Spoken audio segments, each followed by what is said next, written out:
नमस्कार, परभणी न्यूजमध्ये आपलं स्वागत करतो. मी दिलीप बनकर. पाहूया आजच्या ठळक घडामोडी. निराधारांचे आमरण उपोषण. सामाजिक न्याय विशेष व सहाय्यक मंत्रालयाच्या दिनांक 27 मार्च 2026 रोजीच्या शासन निर्णय मंत्रालय मुंबईचा आदेश रद्द करा.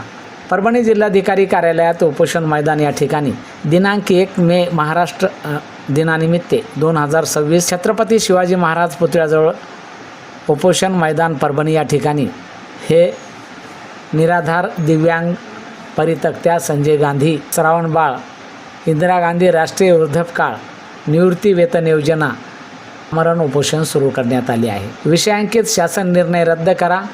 संजय गांधी विधवा निराधार श्रावण बाळ सेवा योजना तसेच इंदिरा गांधी राष्ट्रीय वृद्धापकाळ निवृत्ती वेतन योजना, इंदिरा गांधी राष्ट्रीय विधवा निवृत्ती वेतन योजनेच्या लाभार्थ्यांचे मासिक अनुदान 1,500 ते 3,000 रुपये करा. 1,500 ऐवजी 3,000 रुपये करा. नंबर 3, दिव्यांग लाभार्थ्यांना कायमस्वरूपी अपंगत्वाचे प्रमाणपत्र देण्याचे सर्व शासकीय रुग्णालयांना आदेश द्या. नंबर 4, सदरील योजनाच्या लाभार्थ्यांचे बंद केलेले अनुदान पूर्ववत चालू करा. नंबर 5, उत्पन्नाची अट रद्द करा. आदी मागण्या या उपोषण मैदानात उपोषणकर्त्याच्या वतीने करण्यात आले आहे. यावेळी मराठवाडा विभागीय महिला अध्यक्षा भारतीय राष्ट्रीय काँग्रेसच्या शेख जानोबी शेख सुकूर, ज्येष्ठ नेत्या निर्मलाताई कनकुटे, ज्येष्ठ नेत्या चंद्रकलाबाई वाहळे, सुशीलाबाई निसर्गन, सुमित्राताई लधडे आदीच्या मार्गदर्शनाखाली शेकडो निराधार महिला व अपंग आमरण उपोषणास बसले आहेत. म्हाताऱ्या 80-90 वर्षांच्या यांच्याकडे कुठून जन्मतारीख येणार आहे? सांगायचं आहे की हे जे 60 रुपये महिन्यापासून संजय गांधी निराधार आहे, हे काँग्रेस सरकारनं दिलेलं अनुदान आहे.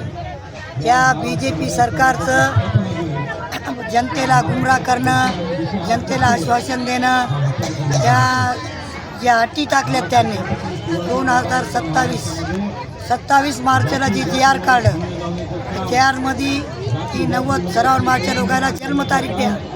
जन्मतारीख दिल्याशिवाय तुमच्या पगारी होणार नाही. 3 महिने झाले अपंग लोकांच्या पगारी पडल्या नाही, श्रावण मार्चचे पैसे पडले नाही, विधवाचे पैसे पडले नाही. त्या जन्मतारखेमुळं सगळ्या पगारी अनुदान बंद केलेलं आहे. हे काँग्रेस सरकारनं दिलेलं अनुदान आहे. या सरकारला बंद करायचा अधिकार नाही. आमचं उपोषण जवळूक आमचं हे TR रद्द होत नाही तोपर्यंत आमचं उपोषण चालू राहील. तोपर्यंत आम्ही उठणार नाही. या सरकारला आम्ही दाखवून देऊ याची जागा. जनतेला लाडक्या बहिणी चालू केल्या, जनतेला गुमराह करायचं काम ही सरकार करायली.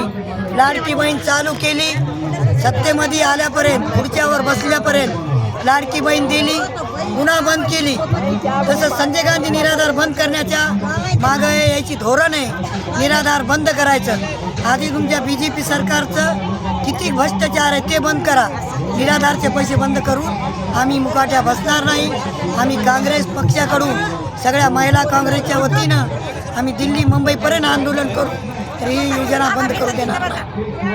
पासून पगार चालू आहे 60 रुपये महिना. 3 कागजामध्ये पगार झालेली आहे. 3 कागज में पगार वाली है. आप कागजापत्र इतने मांग रहे, इतने कागज पत्र लोग कहाँ से लाने वाले, और आप उनकी उम्र कहाँ चले गए, और आप आदतरी बोले कि वो जन्म तारीख ला, तो जन्म तारीख कौन सी तारीख बोल के लेके आएंगे आप कौन सी आप कब ला के देंगे वो जन्म तारीख? 3 कागजों पे पगार होने वाले. अब ये लोग बंद करने के वास्ते पीछे पड़े हुए हैं. ये अब बंद करने के पीछे पड़े वाले हैं. ये बंद हो सकती नहीं पगार. ये लोग बुढ़े बड़े. आज या ठिकाणी मराठवाडा स्वातंत्र्य दिवस म्हणून आणि या ठिकाणी औचित्य गाठून आधार योजनेच्या पगारी 2-2 महिन्यापासून बंद झालेले आहेत.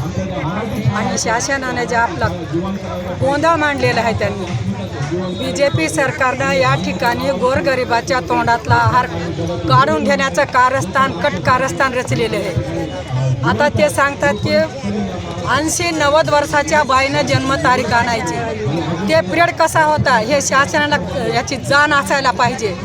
त्या टायमाला कोणीतरी शाळेमध्ये महिला होत्या का, पुरुषसुद्धा होते का त्या टायमाला? अहो शेतानं काम करीत बायाच्या डिलिव्हरी झाल्या आहेत, तर त्या शेतामधून त्या बायानं जन्मतारीख आणायची का? त्या निराधार लोकांच्या श्रावण बाळायचं ते चाललेलं आहे. आणि अपंगाला सांगते की 100% परमनंट मेडिकल जर आणलं तर पगारी चालू राहत्याल. आता कोणाचे 40%, कोणाचं 45%, कोणाचं 50-60% असं त्यांना आहे. त्यांना तर त्यांचा बायोडाटाच त्यांनी काढून टाकलेला आहे अपंगायचा. पण आम्हाला एकच म्हणायचं आहे, जे शासनानं आता 27ला जे जी.आर काढलेलं आहे ते जी.आर त्यानं रद्द करून ज्या प्रमाणात